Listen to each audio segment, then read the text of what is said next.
Alright, guys, I hope I'm being clearly visible and audible to all of you.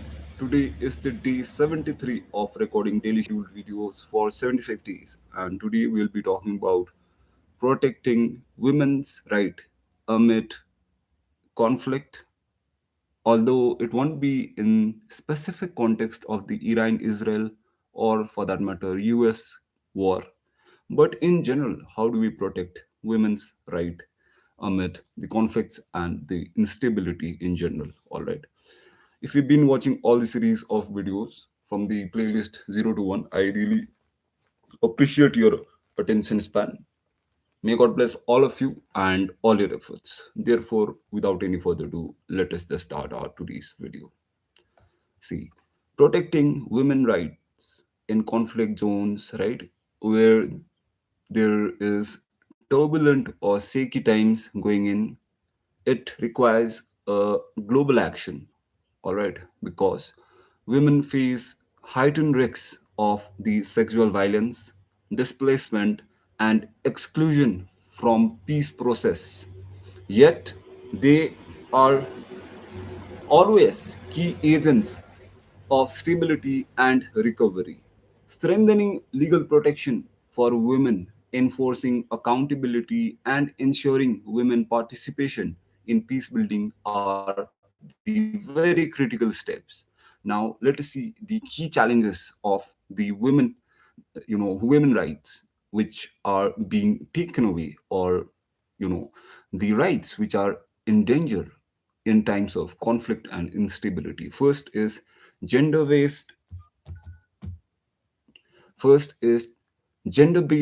violence as a weapon of war, right? We can see in most of our countries, in most of the conflicts, right, where the gender becomes a threat, right? Sexual violence for that matter, it is systematically used to terrorize the communities, a lot of times domestically, even in our country, right? We often, right, can see a lot of sexual violence, right? And they use it as a weapon, right? They use the gender as a weapon, right? And they harm a lot of communities with this gender, right? Therefore, the first point is gender based violence as a weapon of war, or for that matter, any conflict, even globally or for that matter, regionally. All right. We can see, I would name few countries like Afghanistan, right? Syria, and we can take example of Bangladesh, right? So that's there. And second is displacement and marginalization.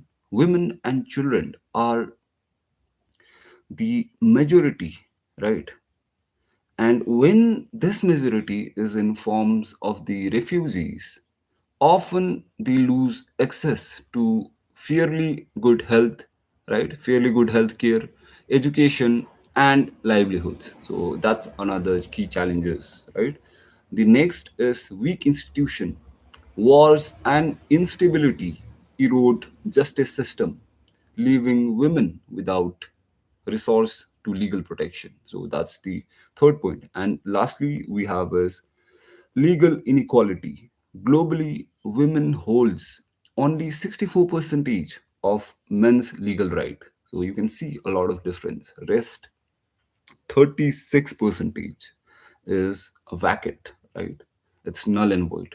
Therefore, limiting their ability to, it limits their ability to claim the justice as they only exercise 64% of the male legal rights. All right.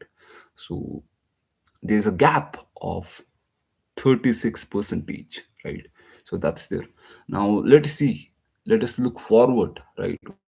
What's the way forward? Let us see the strategies for the protection for women rights. First is international framework, right? United Nation, right? Specifically Office of United Nation High Commissioner Human Rights, The women, peace, and the security agenda must emphasize women's inclusion in peace, negotiation, and post conflict recovery. So that's the first strategy. Second strategy would be legal reforms, strengthening laws against sexual violence and ensuring equal treatment, equal property, equal inheritance, and equal employment rights. Although, again, very debatable point, right? Because it varies from countries' laws, right? It varies from the, you know, country to country, right? On which, laws and rules they are governed by, right? Therefore, again, very, not that stagnant point yet, important one. The legal reforms is must, right, when it comes to the protection of rights of women. Now, next is accountability mechanism. War crimes tribunals and international monitoring bodies must prosecute the gender-based violence and the crimes that's ingoing, right? That's ongoing with women and children. Therefore, accountability mechanism must be there. And lastly, and most importantly, we have humanitarian support, right?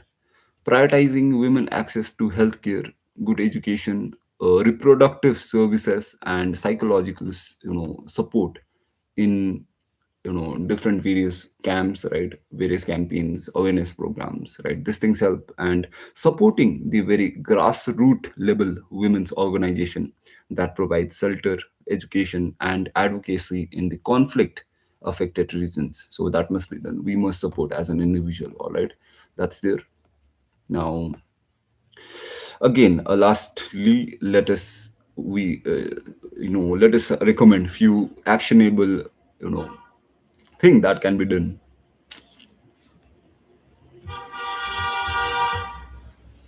First is governments enforcing